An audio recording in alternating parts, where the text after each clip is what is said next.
আল্লাহ নবী বলেছেন যে বান্দা যে লোক দুটো জিনিসের হেফাজত করবে, এক নম্বর হলো তার দু উরুর মধ্যবর্তী জায়গা অর্থাৎ লজ্জাস্থান, দুই নম্বর হলো তার দু চোয়ালের মধ্যবর্তী স্থান অর্থাৎ জিহবা। এই মুখ জিহবা আর লজ্জাস্থানের যারা জিম্মাদারি গ্রহণ করবে, যারা এগুলোর হেফাজত করবে, আল্লাহ নবী বলেছেন আবমানুলাহুল জান্নাহ, ওই মানুষগুলোর জন্য আমি নবী নিজেই জান্নাতের জিম্মাদার হয়ে যাব। কত বড় সুসংবাদ! আপনি আপনার জিহ্বাটাকে কন্ট্রোল করেন, আপনার জন্য জান্নাতের জিম্মাদারির দায়িত্ব যিনি নিয়েছেন কোনো ফেরেশতা নয়, বড় কোনো ইমাম নয়, কোনো উলিয়া নয়, স্বয়ং আমার নবী মুহাম্মদ সাল্লাল্লাহু। নবীর সাফায়াত চান না, কে হাত তুলেন তো। যে ফুল যুগ যুগান্তরে খুশবু ছড়ায়, যে ফুল যুগ যুগান্তরে খুশবু ছড়ায়, এঁকেছি সে ফুল মোরা, এঁকেছি সে ফুল মোরা মনেরি কাবায়, যে ফুল যুগ যুগান্তরে খুশবু ছড়ায়, যে ফুল যুগ যুগান্তরে খুশবু ছড়ায়। হাবিবে খুদা তিনি নবী কমলিওয়ালা, তারি ছুয়াতে আজো দুনিয়া উজালা। হাবিবে খুদা তিনি নবী কমলিওয়ালা, তারি ছুয়াতে আজো দুনিয়া উজালা, তারি বিরহে দু চোখ অশ্রু ঝরায়, যে ফুল যুগ যুগান্তরে খুশবু ছড়ায়, যে ফুল যুগ যুগান্তরে খুশবু ছড়ায়। গাহে গুণগান যার খুদ খুদা তাআলা, কবি ও কবি গাথে শত সুরমালা,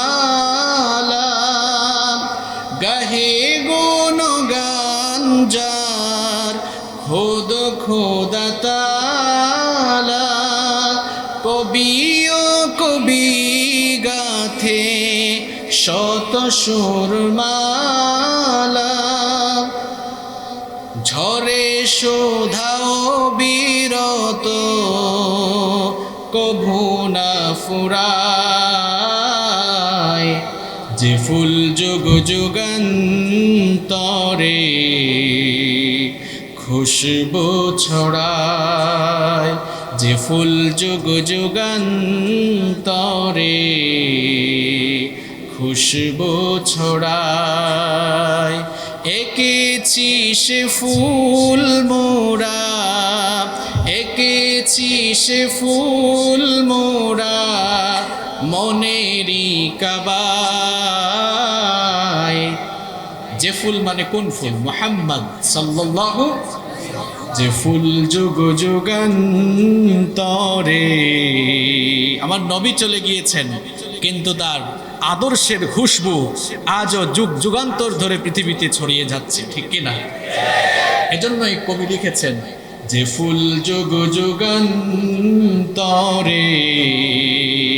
খুশবু ছড়ায়, এঁকেছি সে ফুল মোরা, এঁকেছি সে ফুল মোরা মনেরি কাবায়, যে ফুল বলেন, যে ফুল যুগ যুগান্তরে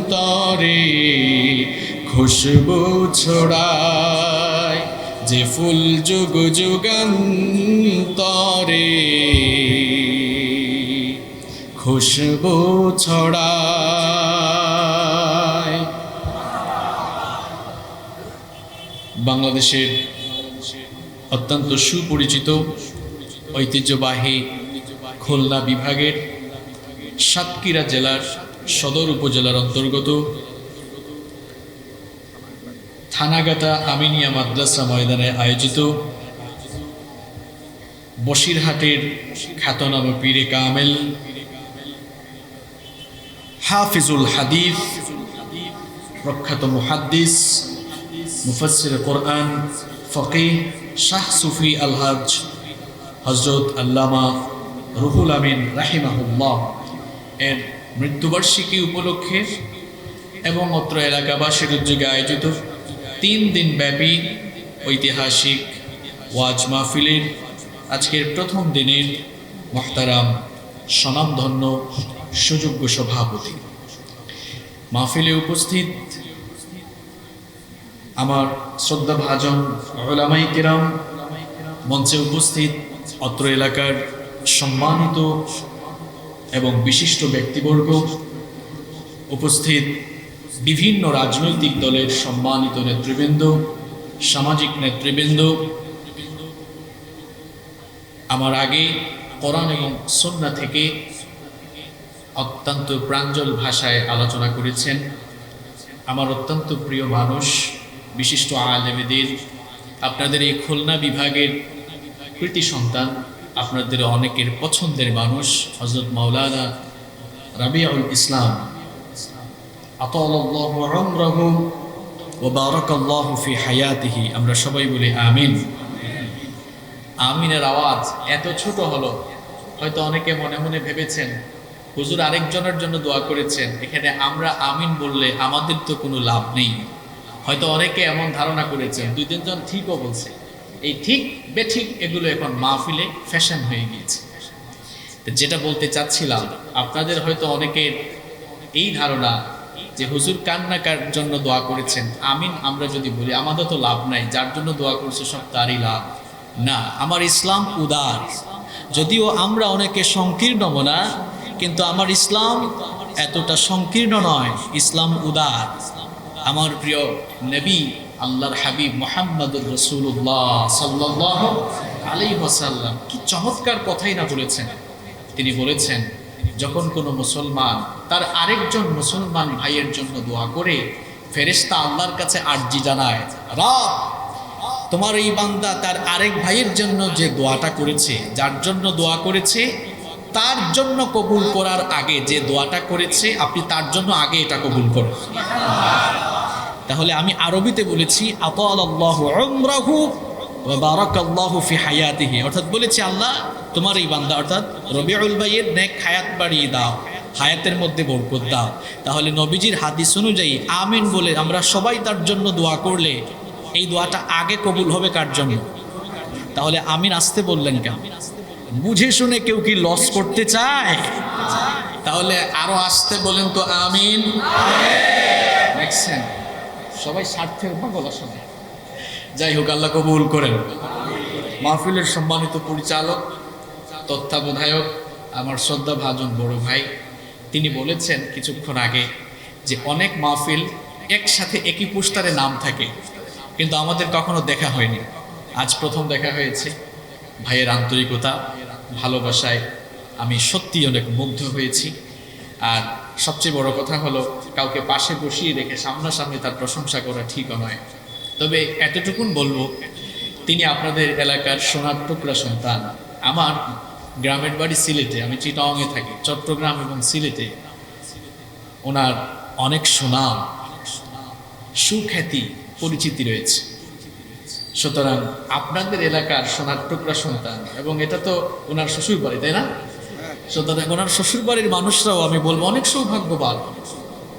আপনাদের এই সোনার টুকরা সন্তান গোটা দেশে বিদেশে আজ পরিচিত। আমরা দোয়া করছি আল্লাহ তাআলা যেন তার অন্তরকে কোরআনের নূর দিয়ে আরো মুনাওয়ার করে দেন। এমনিতে তো নামটাই মুনাওয়ার, যদিও আমরা বলি মনোয়ার হোসেন, মুনাওয়ার। আমরা দোয়া করছি আল্লাহ যেন আসলেই মুনাওয়ার করে দেন। আমিন। সুন্দর মানুষ সুন্দর ভাষায় কথা বলেন, দরদ নিয়ে কথা বলেন, এইরকম যেন প্রত্যেক দাঈ ইলাল্লাহ মুখের ভাষাটা একটু নরম সরম হয়। আল্লাহ কবুল করেন। মাহফিলে অনেক বড় বড় আলেম স্টেজে বসে আছেন, যাদের ছাত্র হতে পারলে অনেক সৌভাগ্যবান হতাম আমি। সম্মানিত উলামায়ে কেরাম, মাহফিলে অনেক গণ্যমান্য ব্যক্তিবর্গ এসেছেন, বিভিন্ন প্রতিষ্ঠানের শিক্ষকবৃন্দ এসেছেন, আমার সামনে বসে আছেন আমার পিতৃতুল্য মুরব্বী বাবারা।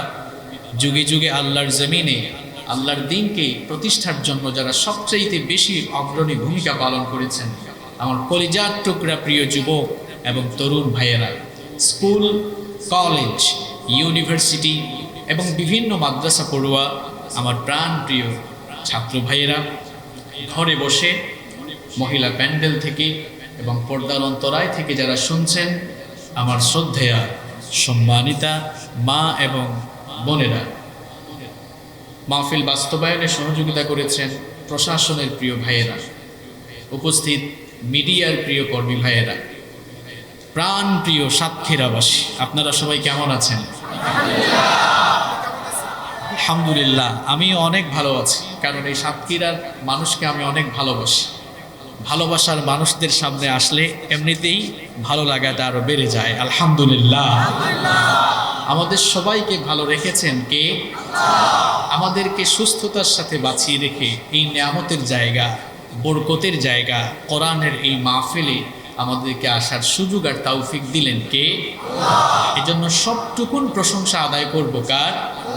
হৃদয়ের সকল ভালোবাসাকে উজাড় করে দিয়ে শরীরের সকল শক্তি গলার মাঝ বরাবর এনে যিনি সুস্থতার সাথে বাঁচিয়ে রেখে এই বরকতময় জায়গায় আমাদেরকে আসার তৌফিক দিলেন, তার জন্য আমরা খুশি মনে করছি।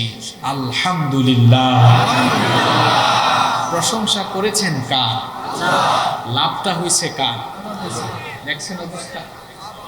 আমি যদি এখানে কারো গুণগান গাই, কারো প্রশংসা করি, তো যার প্রশংসা করব তিনি খুশি হবেন।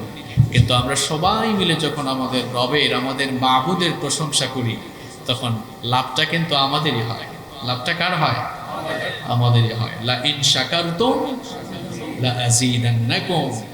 বান্দা যখন শুকরিয়া আদায় করে, আল্লাহর বড়ত্ব, কৃতজ্ঞতা ঘোষণা করে, আল্লাহ বলেন আমি আমার নেয়ামতের বাড়িধারা বান্দার জন্য আরো বেশি প্রবাহমান করে দিই। সুবহানাল্লাহ, কেমন এক রব পেয়েছি আমরা।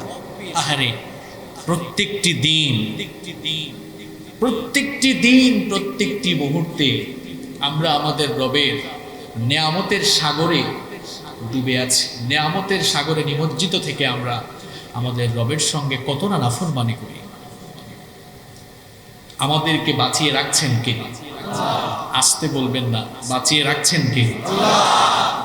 আজকের সকাল, আজকের ফজরটা শুরু হয়েছে অনেক মানুষের আহাজারি আর্তনাদ দিয়ে, কিন্তু আমরা যারা সুস্থতার সাথে সকাল শুরু করে এখন পর্যন্ত সুস্থ আছি, এর শুকরিয়া কিভাবে আদায় করব? প্রত্যেকটি মুহূর্তে আমরা আল্লাহর নেয়ামতের সাগরে হাবুডুবু খাচ্ছি। নেয়ামতের সাগরে ডুবে থেকে আবার যিনি এত নেয়ামত দিয়ে আমাদেরকে এত ভালো রাখছেন, তার সঙ্গেই আমরা সীমা লঙ্ঘন করছি, তার অবাধ্যতা করছি। গুনাহের সাগরে নিজেদেরকে আমরা এগিয়ে দিচ্ছি, অথচ আমাদেরকে এই নেয়ামতের সাগরে সার্বক্ষণিকভাবে আমাদেরকে ডুবিয়ে রাখছেন কে? আপনার জীবনে কত নেয়ামত আছে আপনি গণনা করে শেষ করতে পারবেন? ওয়া ইন তাউদ্দু নি'মাতাল্লাহি লা তুহসুহা।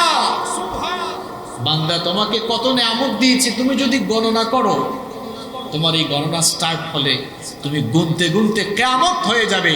তোমার প্রতি আমার কত নেয়ামত, এটা গুনে তুমি শেষ করতে পারবা না। এত নেয়ামতের মধ্যে আমরা ডুবে আছি। পৃথিবীতে আল্লাহ তাআলা আমাদেরকে যত নেয়ামত দিয়েছেন, তার মধ্যে সবচাইতে বড় নেয়ামতের নাম কি আপনারা বলতে পারবেন? আচ্ছা, ঈমানের পরে সুস্থতা নেয়ামত, কিন্তু এরপরে নিজের দেহকে সুস্থ রাখার পাশাপাশি নিজের মন অর্থাৎ দেহ আত্মা সব কিছুকে সুস্থ রাখার জন্য আল্লাহ একটা নিয়ামত দিয়েছেন। ওই বড় নিয়ামতটার নাম কি? সবাই বললেন না তো? মহাগ্রন্থ আল কোরআন। এটা যদি আল্লাহ তাআলা আমাদেরকে না দিতেন, সত্য এবং সুন্দরের ঠিকানা খুঁজে পেতাম না। এই কোরআন যদি আল্লাহ আমাদেরকে না দিতেন, নাজাতের সন্ধান আমরা পেতাম না। কোরআনুল কারীম এটি আমাদের জন্য সবচেয়ে বড় নিয়ামত। এই যে কথা বলছি, এটাও তো নিয়ামত, এটাও নিয়ামত। পৃথিবীর বহু মানুষ বুবা, কথা বলতে পারে না। সে আপনার দিকে তাকালে আফসোস করে, আহারে আমি যদি তার মতো কথা বলতে পারতাম। আপনি ঠোঁট নাড়ালে, আপনি জিহবা নাড়ালে আপনার মুখ থেকে বাংলা, ইংলিশ, অ্যারাবিক বা অন্যান্য বহু ভাষায় যারা পারদর্শী, তারা বিভিন্ন ভাষায় কথা বলতে পারছেন, তাদের জবান থেকে কথা বের হয়। কিন্তু যেই লোক কথা বলতে পারে না, তার ঠোঁট বা জিহবা নড়লে আ উ আ আ এরকম হয়। কিন্তু কথাটা আমি হাসানোর জন্য বলি নাই, বোঝানোর জন্য বলছি। সে ঠোঁট নাড়ায়, জিহবা নাড়ায়, কথা বলতে পারে না। আর আপনি ঠোঁট নাড়ালে, জিহবা নাড়ালে আপনি কথা বলতে পারছেন। এই কথা বলার নিয়ামত আপনাকে দিয়েছেন কে? আল্লাহ। আজকের আলোচনার বিষয় এই কথা বলার নিয়ামত। এক্সক্লুসিভ একটা বিষয় নিয়ে আপনাদের সামনে আজকে আমি কিছু কথা বলতে চাই। এই কথা বলার শক্তি দিয়েছেন কে? কেন আজকে এই মুখ জবান নিয়ে কথা বলবো? এর কারণটা কি বলবো? জবান হচ্ছে আল্লাহর দেওয়া অনেক বড় একটি নিয়ামত। নবীজি বলেছেন, এই জবানের অপব্যবহারের কারণে কিয়ামতের দিন সবচাইতে বেশি সংখ্যক মানুষ জাহান্নামী হবে। আবার এই জবানটাকে যারা নিয়ন্ত্রণ করবে, জবানটার যারা সঠিক ব্যবহার করবে, তারা খুব সহজেই আল্লাহর জান্নাতে ঢুকতে পারবে। তাহলে সবাই আমাকে বলেন তো দেখি, আমরা জান্নাতে যেতে চাই কি চাই না? জান্নাতে যদি আমরা যেতে চাই, আল্লাহ নবী কি বলেছেন এবার শুনেন। তিরমিজি শরীফের হাদিস, عن أبي هريرة رضي الله عنه قال سئل رسول الله صلى الله عليه وسلم سيد المحدثين আবু হুরায়রা রাদিয়াল্লাহু আনহু হাদিসটি বর্ণনা করেছেন। তিনি বলেছেন, রাসূল কারীম সাল্লাল্লাহু আলাইহি ওয়াসাল্লামকে প্রশ্ন করা হলো, মা আকথারু মা ইউদখিলুন নাসান নার, ওগো আল্লাহর নবী, কোন আমলের কারণে, কোন জিনিসটার কারণে মানুষ সবচাইতে বেশি জাহান্নামে ঢুকবে? কিসের কারণে মানুষকে জাহান্নামের দিকে নিয়ে যাওয়া হবে? আল্লাহর নবী তখন জবাব দিলেন, দুটো জিনিসের অপব্যবহারের কারণে মানুষকে উপর করে জাহান্নামের দিকে নিয়ে যাওয়া হবে। সবাই বলেন তো দেখি কয়টা? আরো জোরে বলতে হবে কয়টা? এই দুটো জিনিসের অপব্যবহার করলে নবীজি বলেছেন জাহান্নামে যেতে হবে। আল্লাহর নবী বললেন, এক নাম্বার হলো আলফাম, মুখ, এই জিহ্বা, কথা বলার যে শক্তি, এই জবান শক্তির অপব্যবহার। আর দুই নাম্বার হলো ওয়াল ফারাজ, অর্থাৎ লজ্জাস্থান। এই দুটো জিনিসের অপব্যবহার যারা করবে তারা আল্লাহর জাহান্নামে ঢুকবে। নাউযু বিল্লাহি মিন যালিক। পৃথিবীতে যত অন্যায়, পাপাচার, গুনাহ আর পৃথিবীতে যত ফিতনা ফাসাদ তৈরি হয়, এই ফিতনা ফাসাদ তৈরির সবচাইতে বড় ইন্ডাস্ট্রি, সবচেয়ে বড় কারখানা হলো এই মুখ। আজ মাহফিলে এত ফাসাদ কেন? আজ সমাজে এত বিশৃঙ্খলা কেন? পরিবারে এত দাঙ্গা হাঙ্গামা কেন? আপনি মূল ফ্যাক্টরি, উৎপাদন কোন জায়গায় হয়, উৎস কোন জায়গায়, কখনো ভেবেছেন? হাজবেন্ড ওয়াইফ, ভাই ভাইয়ের মধ্যে পেঁচাল লাগিয়ে রেখেছে। যারা পেঁচাল লাগাইছে কোন জিনিসটার মাধ্যমে লাগাইছে? কথা কন না কেন? আজ এই মাহফিলগুলো ছিল মানুষের হেদায়েত নেওয়ার জায়গা, এখন মাহফিলগুলো হয়ে গেছে গুন্ডামি করার জায়গা। কি আর বলবো কথা? আমরা যারা কথা বলি, আমাদেরও এক একজনের বডি ল্যাঙ্গুয়েজ দেখলে মনে হয় বাপরে, বক্তব্য দেওয়ার জন্য আসছে না, মনে হয় নিজেকে জাহের করার জন্য এসছে। এটা কেমন বডি ল্যাঙ্গুয়েজ? আমরা যারা এখন মাহফিলে কথা বলবো, আমরা আমাদের নিজের জবানকেই ঠিক রাখতে পারছি না। আমরা নিজেরাই এখন জবানের অপব্যবহার করছি। এক আলেম আরেক আলেমকে গুতাগুতি করে, এরকম আছে না নাই? কিলাকিলি আর গুতাগুতি করতে করতে, আহারে আমি তো চিন্তায় আছি, 2-4 বছর পরে এই দেশের মানুষ যে কি করবে হুজুরদের ঠেলাঠেলি দেখে। নবীজির সময় তো আহলে হাদিস ছিল না, নবীজির সময় হানাফি ছিল না, নবীজির সময় শাফিঈ ছিল না, মালিকি ছিল না, নবীজির সময় ওয়াহাবি ছিল না, সুন্নিও ছিল না। নবীজির সময় ছিল একটা পরিচয়ে সবাই পরিচিত, সেই পরিচয় হলো মুসলমান। কিসের পরিচয় দাও তুমি? আমাদের পরিচয় একটা, আমরা সবাই মুসলমান। পৃথিবীর সমস্ত নবীরা মুসলমান ছিলেন এবং তারা পৃথিবীর মানুষদেরকে মুসলমান বানানোর কাজ করেছেন। এটাই বড় পরিচয় আমাদের। যে ঠেলাঠেলি আর গোতাগুতি শুরু হয়েছে, আগে তো আপনারা আমাদের কাছে দোয়া চাইতেন, হুজুর আমাদের জন্য দোয়া করেন। এখন পরিস্থিতি কিন্তু ভয়াবহ। এখন আমি তো নিজেই অনেক জায়গায় বলি যে ভাই সব আমাদের জন্য দোয়া করেন, আমরা যেন একটু ঠিকঠাক থাকতে পারি।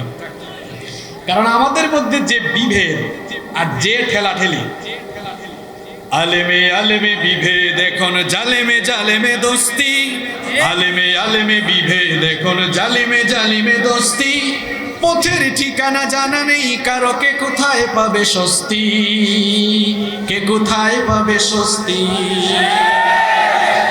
সালাতে দুহাত কোথায় বাঁধবে নবীর উপরে বুকে, আমিন বলবে চুপিসারে নাকি সজোরে আওয়াজ ফুকে। ছোট আরো ছোট বিষয় নিয়েও চলছে ভীষণ দ্বন্দ্ব, সব দল ভাবে আমরাই ভালো অন্যরা কালো মন্দ। ফরজ নিয়ে তো মারামারি নেই, নফলে সফল ডুব, টুপির আকার আকৃতি নিয়ে গবেষণা হয় খুব। কি আজীব অবস্থা! এটা নাকি ওই হুজুরের টুপি, এটা নাকি ওই সুলসিলার টুপি, ওইটা নাকি আরেক সুলসিলার টুপি, এটা নাকি কৌমি টুপি, এটা নাকি আলিয়া টুপি। আস্তাগফিরুল্লাহ। ফরজ নিয়ে তো মারামারি নেই, নফলে সফল ডুব, টুপির আকার আকৃতি নিয়ে গবেষণা হয় খুব। এই সুযোগে আব্রাহা দেখো হাকিয়ে বেড়ায় হস্তি, জালেমে জালেমে দোস্তি, আলেমে আলেমে বিভেদ এখন জালিমে জালিমে দোস্তি, পথের ঠিকানা জানা নেই কারো, কে কোথায় পাবে স্বস্তি, কে কোথায় পাবে স্বস্তি। খেতির নেশায় আলেমের মন ব্যস্ত, ভীষণ ব্যস্ত, নিজের ইজম আর নিজের খেতির জন্য এখন সবাই ব্যস্ত হয়ে পড়ছে। জন্য কবি খুব সুন্দর লিখেছে, খেতির নেশায় আলেমের মন ব্যস্ত, ভীষণ ব্যস্ত, এই সমাজের সব কাজ তাই জালেমের হাতে ন্যস্ত। নিজের হিসাব করে না আলেম অন্যের কথা ভাবে, বিরোধকারীরা জান্নাতে নাকি জাহান্নামেই যাবে। কাফের ফাসিক লক্ষ ফতোয়া পকেটেই আছে জমা, আল্লাহর কাছে ছাড় আছে তবু তার কাছে নেই ক্ষমা। হেরার চেরাগে চিনতে পারেনি এখনো আপন পর, জালেমের হাতে চলে গেছে তাই নিজের সাজানো ঘর। হেরার চেরাগে চিনতে পারেনি এখনো আপন পর, জালেমের হাতে চলে গেছে তাই নিজের সাজানো ঘর। সালতানাতের মিনার হারিয়ে আশ্রয় তার বস্তি, জালেমে জালেমে দোস্তি, আলেমে আলেমে বিভেদ এখন জালেমে জালেমে দোস্তি, পথের ঠিকানা জানা নেই কারো, কে কোথায় পাবে স্বস্তি, কে কোথায় পাবে স্বস্তি। ঠিক কি না? এই জবান, এটা খুব গুরুত্বপূর্ণ বিষয়। আল্লাহর নবী বলেছেন এই দুটো জিনিসের অপব্যবহারের কারণে মানুষ জাহান্নামে ঢুকবে। কোন দুইটা জিনিস? 1 নম্বর কি বললাম? মুখ। আর 2 নম্বর কি বলেছি? লজ্জাস্থান। আচ্ছা বলেন তো আমাকে, এই পৃথিবীতে যত পাপ বেশি হয়, একেবারে 95% পাপই তো 95-এর চেয়েও বেশি হবে হিসাব করলে এই 2 জিনিসের মাধ্যমেই হয়। যেমন মিথ্যা, মিথ্যা বলার ফ্যাক্টরি উপাদান কোনটা? কথা বলেন না কেন? গীবত করা, চুগলখুরি করার, মানুষকে কটু কথা বলার, কারো বদনাম করার, অপবাদ দেওয়ার, সব তো মুখ দিয়েই হচ্ছে। দেখছেন পাপের উপাদান কোনটা? এই জন্য নবীজি বলেছেন, মুআদ বিন জাবাল রাদিয়াল্লাহু আনহু, নবীজির প্রিয় একজন সাহাবী, মুআয বিন জাবাল রাদিয়াল্লাহু আনহু একদিন নবীজিকে বললেন, ওগো আল্লাহর নবী, এমন কিছু আমল আমাকে শিখান যা করলে খুব সহজে জান্নাতে যেতে পারবো আর জাহান্নাম থেকে বাঁচতে পারবো। আল্লাহর 5টি আরকানের কথা বললেন। বলার পরে বললেন, মুআয শোনো, আমার আরো কিছু বলার আছে। এরপরে নবীজি মুআয বিন জাবাল রাদিয়াল্লাহু আনহু এই জিহ্বাটা ধরলেন, জিহ্বাটা টান ধরে বললেন, এটাকে কন্ট্রোল করো, জিহ্বাকে নিয়ন্ত্রণ করো। তখন মুআয বিন জাবাল রাদিয়াল্লাহু আনহু নবীজিকে প্রশ্ন করলেন, তিরমিজি শরীফের হাদিস, তিনি বললেন, ইয়া নবিয়াল্লাহ, হে আল্লাহর নবী, ওয়া ইন্না লামুআখাযুনা বিমা নাতাকাল্লামু বিহি, আমরা মুখ দিয়ে যা বলি এর জন্য কি আল্লাহ তাআলা আমাকে পাকড়াও করবেন, আমাকে ধরবেন? নবীজি তখন বললেন, মুআয, তুমি কি জানো না এই জবানের অপব্যবহারের কারণেই কিয়ামতের দিন ওই জবান অপব্যবহারকারী লোকদেরকে ফেরেশতারা উপর করে টেনে জাহান্নামে নিয়ে যাবে। নাউযু বিল্লাহি মিন। তাহলে কি মনে করছেন আপনার এই জিহ্বা আছে বলে যে ফডর ফডর করে কথা বলেন, যা মন চায় তাই বলেন?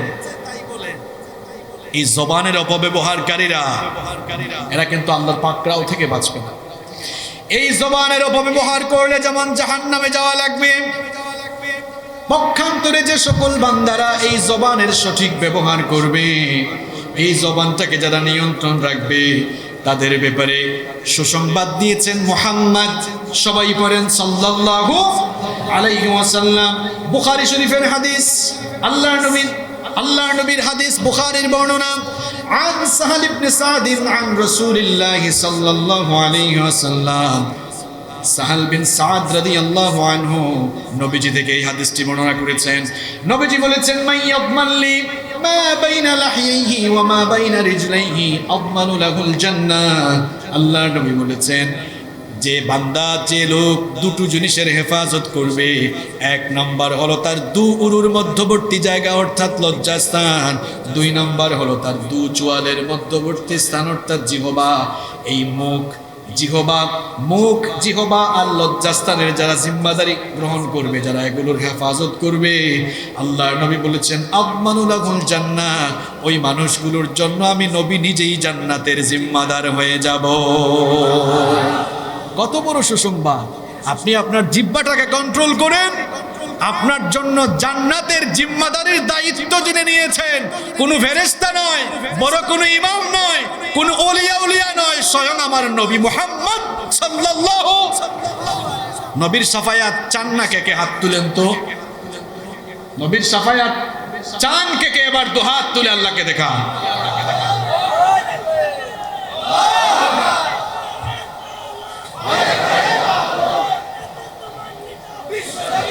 হাতগুলো নামান, আল্লাহ কবুল করেন। আচ্ছা, তাহলে নবীজির সাফায়াত পেতে হলে নবীজি নিজে বলছেন, আদমানুল লাহুল জান্নাহ, আমি জান্নাতের জিম্মাদার হব। এজন্য আমাদের মুখ আর লজ্জাস্থানের হেফাজত করতে হবে। আমরা পারবো তো ইনশাআল্লাহ? এবার প্রশ্ন হচ্ছে, মানুষ এই জবানের অপব্যবহার কিভাবে করছে? কষ্ট হচ্ছে আপনাদের? দেখেন তো, প্রত্যেক দিন আমরা জবানের অপব্যবহার কেমনে করছি আমি বাস্তবে আপনাদেরকে দেখাই। 1 নাম্বার, এই জবান দিয়ে প্রত্যেক দিন আমরা মিথ্যা বলছি। ব্যক্তি পর্যায় থেকে রাষ্ট্রীয় পর্যায় পর্যন্ত এখন মিথ্যার রিহার্সেল, মিথ্যার ট্রেনিং চলছে। প্রত্যেকটি জায়গায় মানুষ মিথ্যা বলছে, অথচ এই মিথ্যা মানুষকে পাপাচারের দিকে ধাবিত করে। আর যে মিথ্যা বলবে সে জবানের হক নষ্ট করবে, কারণ এই জবানের হক হচ্ছে এই জবান দিয়ে মিথ্যা বলা যাবে, মিথ্যা বলা যাবে না। আর মিথ্যা যারা বলবে সে আর ইমানদার থাকে না, সে মুনাফিক হয়ে যায়। কি হয়ে যায়? কথা বলেন না কেন? কি হয়ে যায়? এটা এম হাসিবুর রহমানের কথা, এটা মোল্লার কথা না আল্লাহর কথা? রব্বুল আলামিন কোরআনুল কারীমের 63 নম্বর সূরা সূরাতুল মুনাফিকুনের প্রথম আয়াতে বললেন, إذا جاءك المنافقون قالوا نشهد إنك لرسول الله والله يعلم إنك لرسوله والله يشهد إن المنافقين لكاذبون। الله تعالى বলছেন, আমার হাবিব যখন এই মুনাফিকেরা তোমার কাছে আসে তখন তারা বলে আমরা সাক্ষ্য দিচ্ছি তুমি আল্লাহর রাসূল। ওগো আমার হাবিব এই মুনাফিকগুলোকে আপনি জানিয়ে দেন আল্লাহু ইয়াশহাদু ইন্নাকা লারাসূলু, আল্লাহ নিজেই সাক্ষ্য দিচ্ছেন আপনি আল্লাহর নবী। আর এই মুনাফিকগুলোকে বলে দেন ইন্নাল মুনাফিকিনা লাকাযিবুন, মুনাফিকেরা মিথ্যাবাদী হয়, এদের বৈশিষ্ট্য হলো কথায় কথায় মিথ্যা বলা। তাহলে আপনি যে জবান দিয়ে মিথ্যা বলছেন, মিথ্যা বলার পরে আপনি আর মুসলমানের খাতায় নিজের নাম আপনি আটকাতে পারেন নাই, রাখতে পারেন নাই, মিথ্যা বলার পরেই নিজের নামটা মুনাফিকের লিস্টে উঠায় দিচ্ছেন। নবীজি আরো বলেছেন মুনাফিকের বৈশিষ্ট্য তিনটি, অন্য হাদিসে আরেকটি বাড়িয়ে বলা হয়েছে চারটি। তার মধ্যে একটি বৈশিষ্ট্য হলো ইদা হাদ্দাতা কাযাবা, মুনাফিক মার্কা লোকেরা যখন কথা বলে কথায় কথায় মিথ্যা বলে। ঠিক বেঠিক বলিয়েন না, খালি এবার বুঝেন। তাহলে মিথ্যা বলার কারণে ইমানদার থাকা যায় না। আর নাম্বার 2 নম্বর হলো মিথ্যা বলার কারণে জবানের হক নষ্ট হয়, জবানের অপব্যবহার হয়। একটু আগে যে হাদিসটা আমরা পড়লাম এটা নিয়ে আমি বারবার প্রশ্ন করব, বলেন তো জবানের অপব্যবহারকারীরা, জবানের হক নষ্টকারীদের পরিণতি কোথায়? তাহলে মিথ্যা বললে ক্ষতি কয়টা? আজীব অবস্থা, কথা বলেন না কেন? মিথ্যা বললে ক্ষতি কয়টা? মিথ্যা বললে লস কয়টা? 2টা। 1 নাম্বার লস, ইমানদার থাকে না, মুনাফিক হয়। আর মুনাফিকরা কিন্তু জাহান্নামে যাবে না, জাহান্নামের নিচের তলায় যাবে। ইন্নাল মুনাফিকিনা ফিদ দারকিল আসফালি মিনান নার। তাহলে মিথ্যা বলার 1 নম্বর ক্ষতি হলো জাহান্নামের নিচতলা, আবু লাহাব আবু জাহালরা উপরের তলায়। আর আপনার কপালে তো খারাপ, মিথ্যা বলে মুনাফিক হইলে আবু লাহাব আবু জাহেলদের নিচের তলায় থাকা লাগবে। 2 নম্বর ক্ষতি হলো মিথ্যা বললে জবানের হক নষ্ট হয়ে যায়, যার পরিণতিও হলো জাহান্নাম। তাহলে জবানের অপব্যবহার থেকে বাঁচতে হলে আমরা কি আজ থেকে মিথ্যার চর্চা করব, নাকি চিরদিনের মতো মিথ্যা বলা বাদ দিব? যারা বলতেছেন না মনে মনে নিয়ত আছে, না হুজুর মাঝে মাঝে তো বলতে হবে। আমরা তো বলি, ফোন দিছে, দোস্ত তুমি কোথায়? আসে বাড়িতে, কয় আমি তো কলরেও আসছি। ফোনে এখন বেশি বেশি মিথ্যা বলা হচ্ছে, কি আর বলবো, এখন কমিটির লোকরাও মিথ্যা বলে। ভাই আপনাদের মাহফিল কোন জায়গায়? হাইওয়ে থেকে বেশি দূরে? কয় হুজুর একদম কাছে, 1 মিনিট লাগবে। যাওয়ার পর দেখা যায় 1 ঘন্টায় পথ ফুরায় না। আবার আপনারা ভুল বুঝিয়েন না, আপনাদের এটা কিন্তু সলিড জায়গা, আমি এটা চিনি, আপনাদের কথা বলতেছি না। আমি বলতেছি যে কিভাবে দেখেন মাহফিলে এখন মিথ্যার চর্চা হচ্ছে, বক্তাও মিথ্যা বলছে। হুজুর আপনি কোথায়? হুজুর আছে আরেক মাহফিলে, কয় আমি গাড়িতে। কি আছে? আছে। এই যে মিথ্যার চর্চা, মিথ্যার প্র্যাকটিস সব জায়গায় হচ্ছে। এমনকি বাপ ছেলেকে মিথ্যা শিখাচ্ছে। কেমনে শিখাচ্ছে ঘটনা একটা মনে পড়ে গিয়েছে, বলবো? বাবা ছেলেকে পড়াচ্ছে, বাবা রে খাতায় লিখো, তোমার হাতের লেখা খুব খারাপ, লিখো সত্য মানুষকে মুক্তি দেয়, মিথ্যা মানুষকে ধ্বংস করে। খুব সুন্দর কথা না? বাবারে তোমার হাতের লেখা খারাপ, লিখো লিখো। বাবা লিখে দিয়েছে, তারপরে নিজে হাত ধরছে, এবার আমার মতো দেখে দিল। কিছুক্ষণ পরে হঠাৎ কে জানি দরজায় কলিং বেল দিল। এখন কলিং বেল দেওয়ার পরে ওয়াইফ এসে বলছে অমুক বাড়ির কালাম ভাই আসছে। কি বলো? কালাম ভাই তো আমার কাছে কিছু টাকা পায়। এখন বউকে তো আর দরজা খুলতে পাঠাইতে পারে না, বাসায় কেউ নেই। এবার যেই ছেলেকে এতক্ষণ লেখাইলো সত্য মানুষকে মুক্তি দেয়, মিথ্যা মানুষকে ধ্বংস করে, বললো আব্বু একটু যাও তো, দরজা খুলে বলো আব্বু বাসায় নাই। দেখছেন, একটু আগেই নীতিবাক্য শেখালো, আর এখন নিজের ছেলেকে দিয়ে মিথ্যা বলার প্রশিক্ষণ দিল। এভাবে আমাদের সমাজে মিথ্যা প্র্যাকটিস, আমরা মিথ্যার চর্চা করছি কিনা? মিথ্যা বললে 2টো লস হচ্ছে, আপনার জবানের হক নষ্ট হচ্ছে। 2 নম্বর, নিজে মুনাফিক হয়ে যাচ্ছে। মিথ্যা বলবো না আজ থেকে, এই ওয়াদা কি করা যায়? এই ওয়াদা কি করা যায়? কারা কারা রাজি? আল্লাহকে হাত তুলে একটু দেখান। মাশাআল্লাহ, হাতগুলো নামান, আল্লাহ কবুল করেন। পয়েন্টগুলো মনে রাখবেন, যাদের নোট করার সুযোগ আছে নোট করে নিয়ে যান। আমরা এখানে, আমি আপনাদের এই চেয়ারে বসছি, আপনাদের মধ্যে মারামারি লাগাতেও না। উম্মতের ঘরে আগুন লেগেছে, উম্মতের ঘরে আগুন লেগেছে। আমি এসেছি পানি ঢালতে, যদি পানি ঢালতে না পারি অন্তত কেরোসিন ঢেলে যাব না। আকলমান লোকদেরকে ইশারা দিলেই চলে, আশা করি বুঝতে পেরেছেন। আরে ভাই, হাত নাভিতে বাঁধবেন না বুকে বাঁধবেন? মানুষ তো নামাজই পড়ে না। আপনি আছেন এইটা জায়েজ না ওইটা জায়েজ।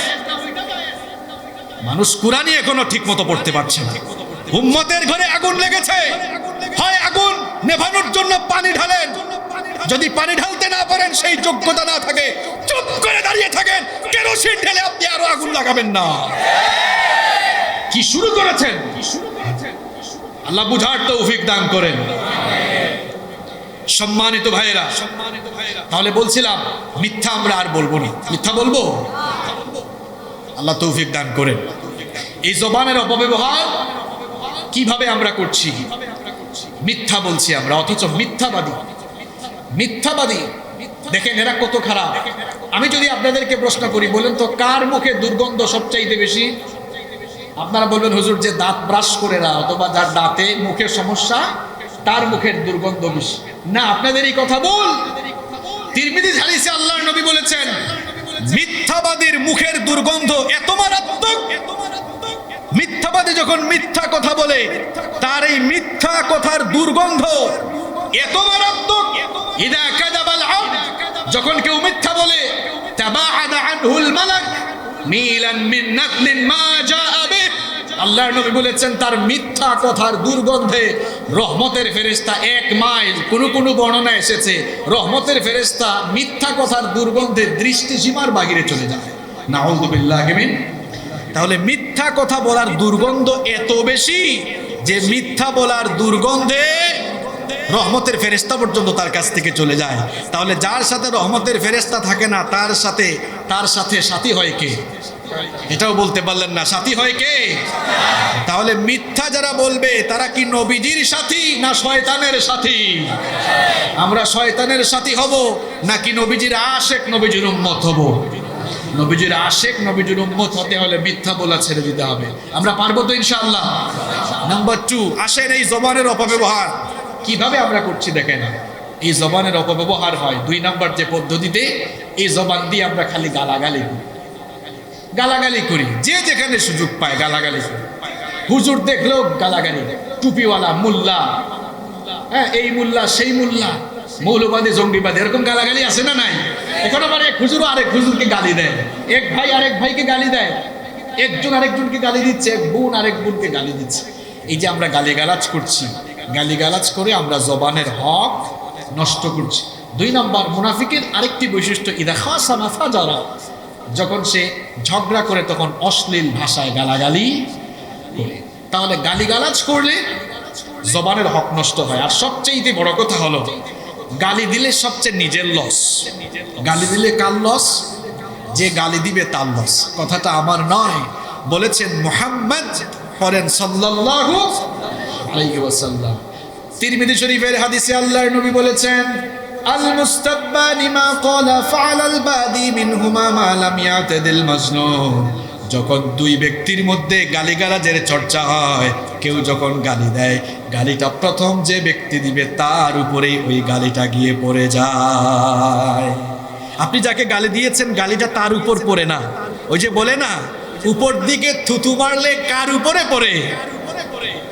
কি আপনারা আমার কথা বুঝেন না? উপর দিকে থুতু মারলে কার উপরে পড়ে? পানিতে কুড়াল মারলে কোথায় পড়ে? এত সুন্দর যুক্তি দিলাম তাও বুঝলেন না। থুতু মেরে দেখবেন নিজের উপর পড়বে। আপনি ভাবতেছেন গালি দিচ্ছি, আপনারা তো অনেক সময় বাপরে বাপ রাগ উঠলে যা তা বলেন, মনে করে আবার বলেও ভাই যা গালি দিছি তারে শান্তি লাগতেছে মনে।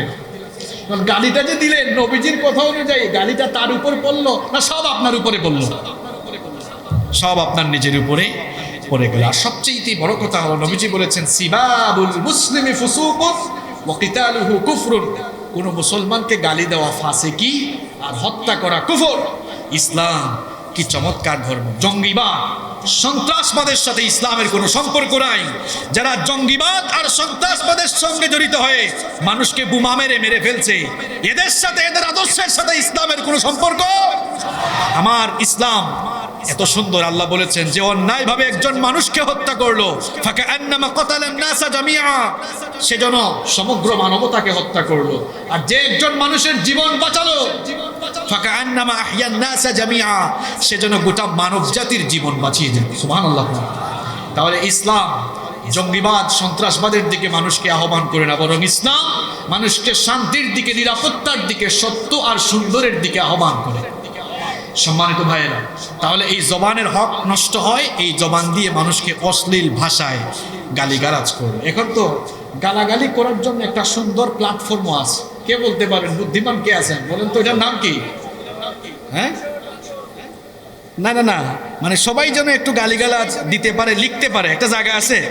হ্যাঁ, ফেসবুকের কমেন্টে গালিগালাজ দেখে প্রোফাইল দিয়ে দেখলে দেখা যায় আবার যে সুন্দর টুপিও লাগাইছে, নিজেকে আশিক রাসূল লিখে রাখছে, নবীর উম্মত লিখছে, নিজেকে ভালো মুসলমান দাবি করছে, আবার দেখা যাচ্ছে দাড়িও আছে, কিন্তু কমেন্টের যা অবস্থা, বাপরে বাপ। মানে এখন ফেসবুকের কমেন্ট দেখে মনে হয় না যে এটা আসলে মুসলমানের চরিত্র।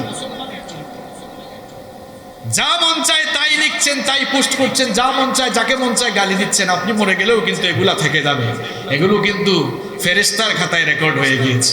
এগুলোর কড়াই ঘন্টায় হিসাব জেনে নেবেন তিনি কে।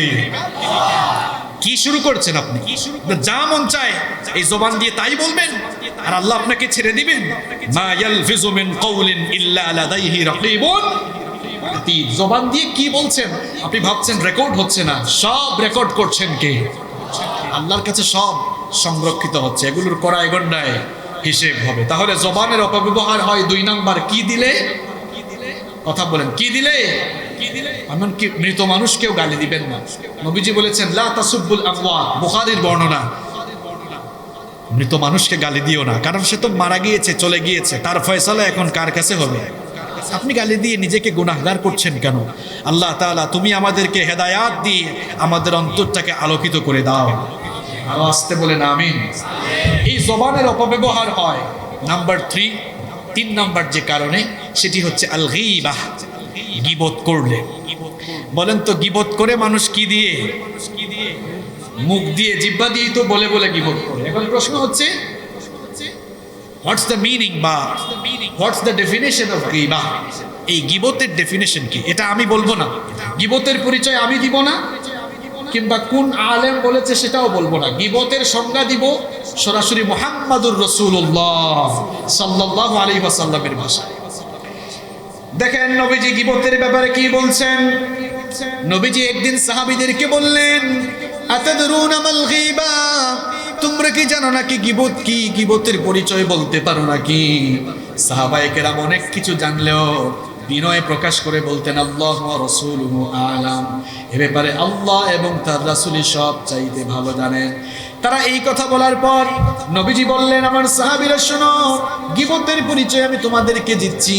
যিকরুকা আখাকা বিমা ইয়াকরাহু, গীবত হলো তুমি তোমার ভাইয়ের সম্পর্কে এমন কথা বলে বেড়াবে যেই কথা জানলে বা শুনলে তোমার ভাইয়ের মন খারাপ হবে, যেই কথা শুনলে তোমার ভাই কষ্ট পাবে, এমন কথা মানুষের কাছে বলে বেড়ানোর নাম হলো গীবত।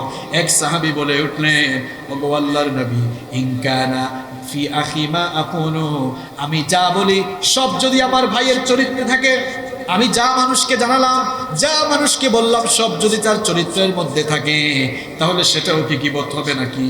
নবীজি তখন বললেন, ইন কানা ফীহি মা তাকুলু ফাকাদ ইখতাবতাহু, যদি তুমি যা বলো তা তোমার ভাইয়ের চরিত্রের ভেতরে থাকে, তাহলে তুমি তার গীবত করলে।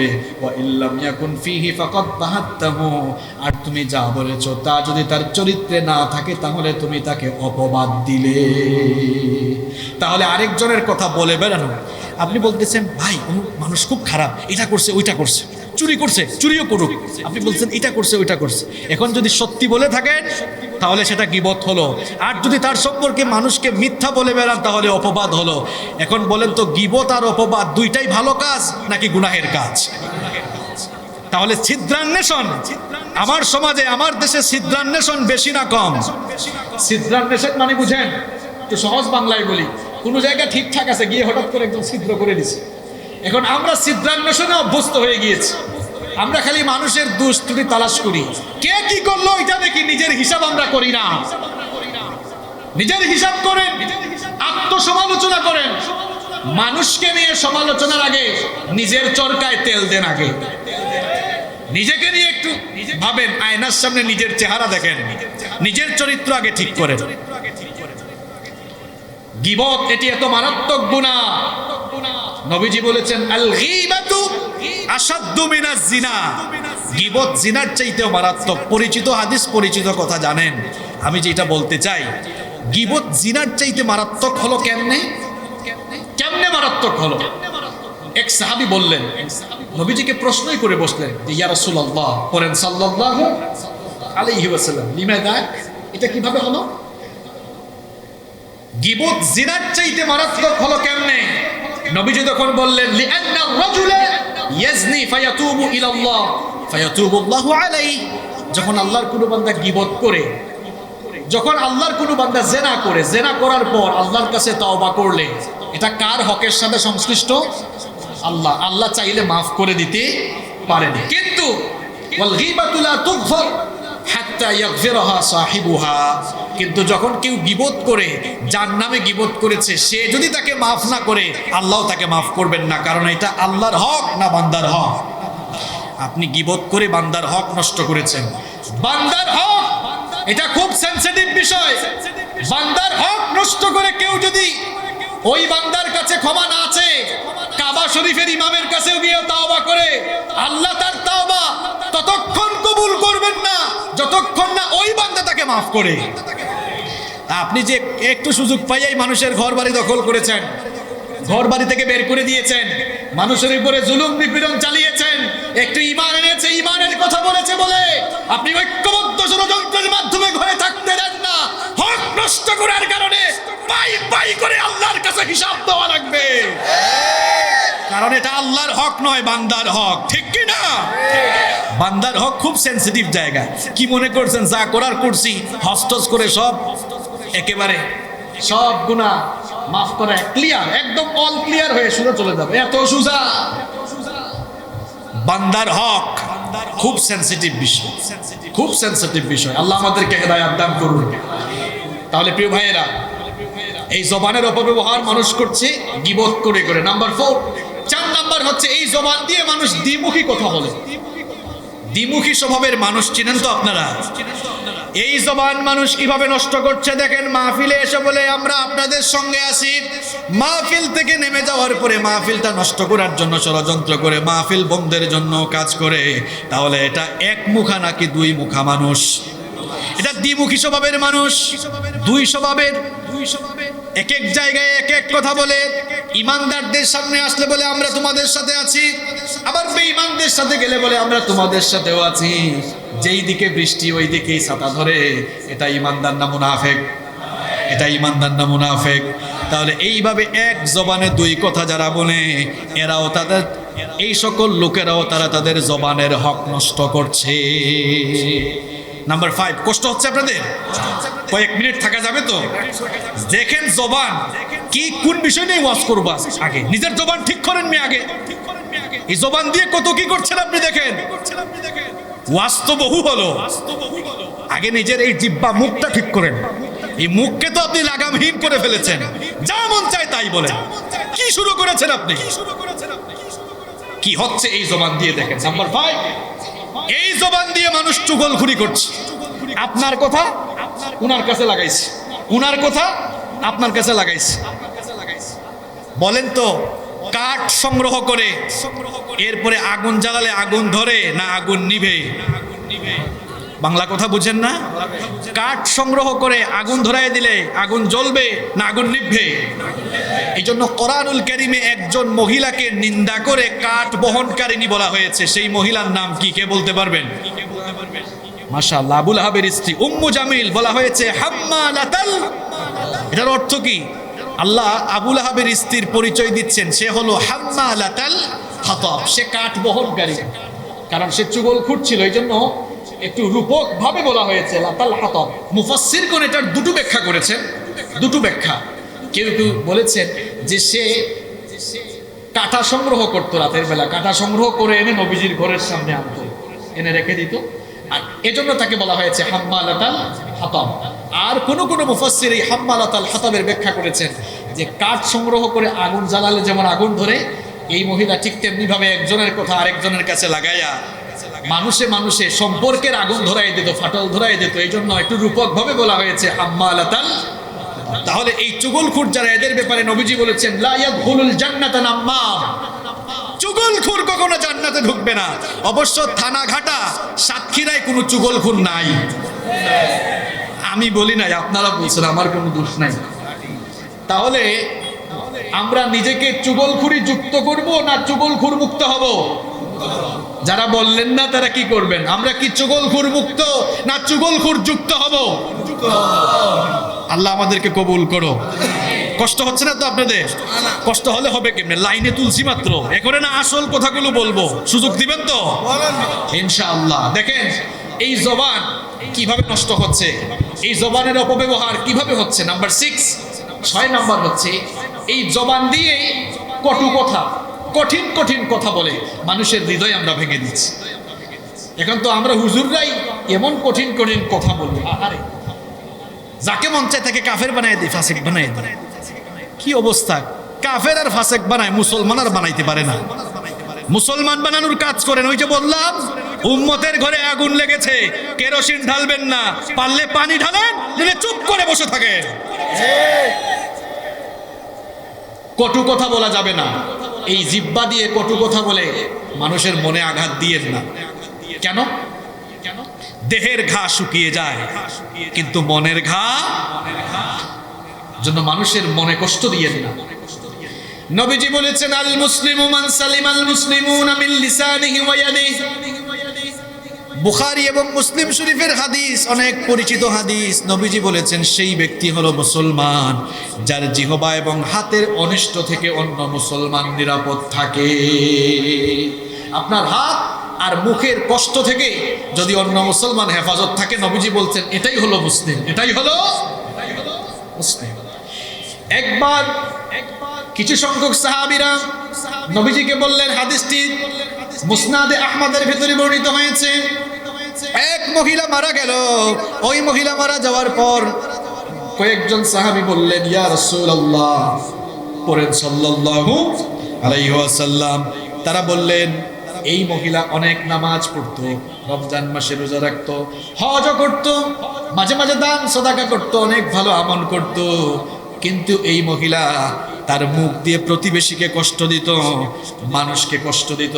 নবীজি তখন বললেন, হিয়া ফিন্নার, সে যতই নামাজ রোজা হজ যাকাত আর যত ভালো আমলই করুক না কেন, তার মুখ দিয়ে মানুষকে কষ্ট দেওয়ার কারণে সে জাহান্নামে যাবে। নাউযু বিল্লাহি মিন।